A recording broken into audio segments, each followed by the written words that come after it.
Me Sunita Burkar, cooking with Sunita Burkar मध्ये तुम्हा सर्वांचं खूप खूप स्वागत आहे। सगळ्यात पहिले तुम्हाला महाशिवरात्रीच्या आणि महिला दिनाच्या खूप खूप शुभेच्छा। आज आपण महाशिवरात्री निमित्त घावणे बनवतोय। घावणे चटणी आणि कवटाची चटणी कसे बनवायची ते बघणार आहोत। चला तर मग व्हिडिओला सुरुवात करू। बघा इथे मी 1 कप वरई घेतलेली आहे आणि अर्धा कप साबुदाणा घेतलेला आहे। आता हे आपण स्वच्छ धुवून घेऊ। बघा मी इथे दोघं पण मस्त वेगवेगळं स्वच्छ धुवून घेतलेलं आहे। आता याच्यामध्ये आपल्याला साबुदाण्यामध्ये एकदम थोडं पाणी घालायचं आहे।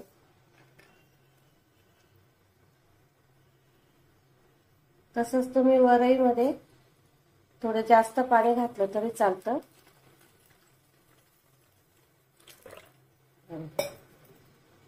आता हे आपल्याला कमीत कमी पूर्ण रात्रभर नाही तर मग 5 ते 6 तासासाठी भिजत घालून ठेवायचं। हे बघा इथे आपली बगर आणि साबुदाणा बघा मस्त भिजलेला आहे। साबुदाणा पण गरम झालेला आहे चांगला, बगर पण चांगली भिजलेली आहे। आपण हे रात्रभर भिजत घातलेलं होतं। आता आपण हे पाणी निथळून घेऊ त्याच्यातलं। आता आपण याच्यातलं पाणी निथळून घेतलेलं आहे कुकरमधलं। तर एक मिक्सरचं भांडं घ्यायचं, त्याच्यामध्ये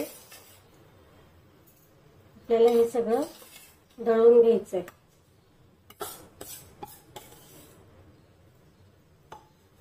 अजिबात पाणी ठेवायचं नाहीये।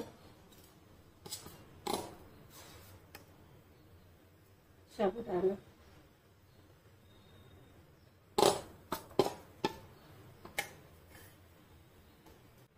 बघा आता आपण याच्यामध्ये दही घालतोय।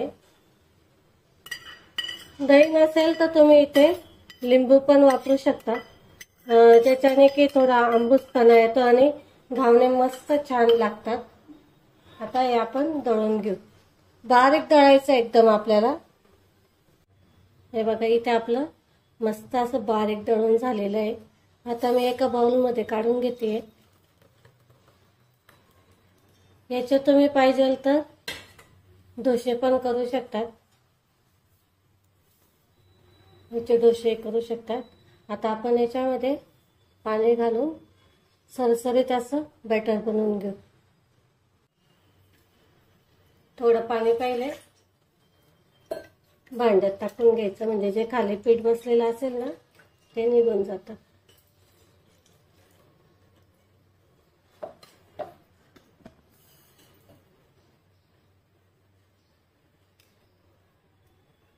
चांगलं मिक्स करून घ्यायचंय।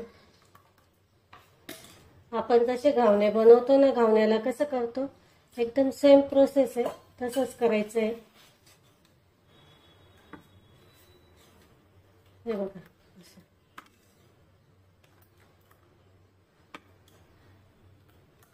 तर आपण याच्यामध्ये मीठ टाकू।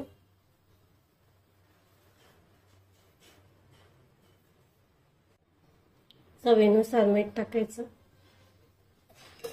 चांगलं मिक्स करून घ्यायचंय।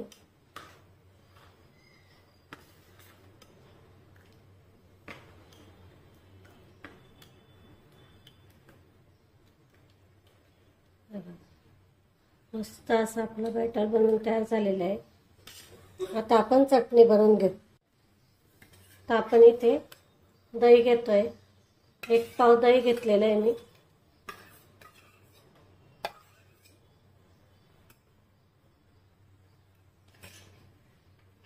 अद्रकचे तुकडे 1 इंच। तुम्ही खात नसाल तर स्किप केलं तरी चालेल, नाही टाकलं तरी चालतं अद्रक, कारण शक्यतो खात नाही अद्रक उपासाला। हिरव्या मिरच्या 4 हिरव्या मिरच्या घेतलेल्या आहे मी। शेंगदाण्याचा कूट, भाजलेले शेंगदाणे घातलेले होते त्याचा कूट केलेला आहे मी। तुम्ही इथे अख्खे शेंगदाणे वापरले तरी चालेल, याने तर भिजवलेले शेंगदाणे असतात ना त्याची पण छान चटणी लागते। इथं मी 4 चमचे टाकलेले। आता हे आपण मिक्सरला बारीक करून घेऊ। हे बघा इथे आपली चटणी बनवून तयार झालेली आहे। तर हे आपण एका बाउलमध्ये काढून घ्यायची।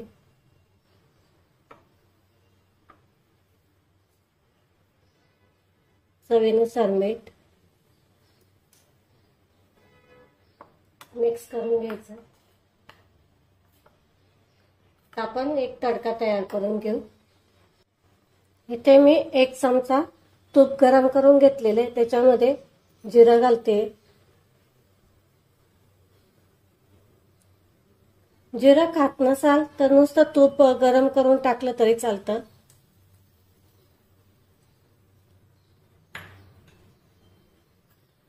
मिक्स करून घेऊ. हे बघा आपली चटणी पण तयार झालेली.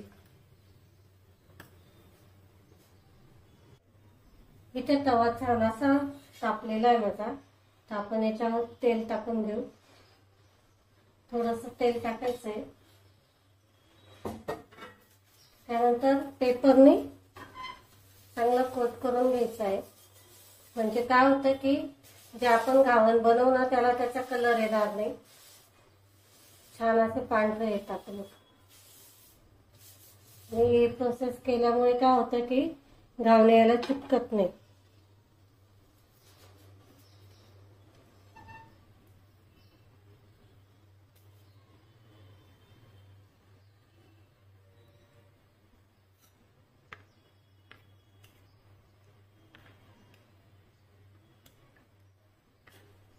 करायच्या पहिले आहे ना असं मिक्स करून घ्यायचं पहिले. म्हणजे काय होतं की खाली पीठ आहे ना बसून जातं. कडेने टाकत काढायचं आहे.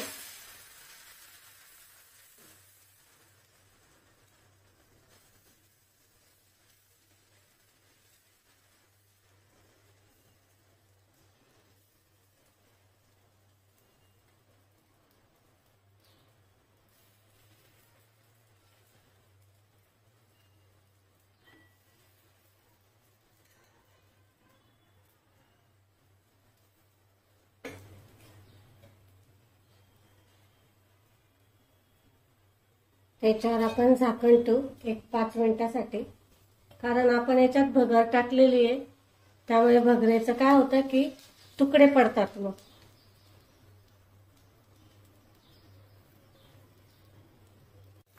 तर आपण पलटी करून घेऊ. नाही केलं तरी चालतं. किती सुंदर मस्त अशी जाळी आलेली बघू शकतात तुम्ही.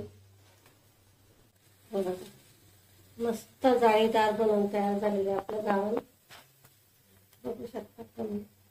पांढरं शुभ्र आलेले, मस्त कलर पण छान आलेला आहे त्याला. आता आपण हे जाळीवर काढून घेतोय. इथे मी जाळी ठेवलेली आहे. अशाच प्रकारे मी आता सगळे बनवून घेते. हे बघा इथे मी एक कौट घेतलेलं आहे. आता ते आपण फोडून घेऊ चांगलं.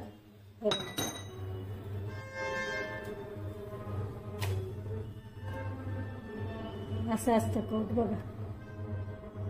तर आपण याच्यामध्ये चवीनुसार मीठ टाकतोय, थोडेसे लाल तिखट मिक्स करून घ्यायचंय चांगलं आहे.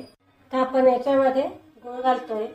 जेवढा कौट असला तेवढा गुळ घालायचा, किंवा कमी घातला तुम्ही तरी चालेल, आवडीनुसार घाला गुळ. छान मिक्स करून घेऊ आता आपण. बघा इथे आपली चटणी बनवून तयार झालेली आहे कौटाची. बघा छान असे मस्त झालेली आहे.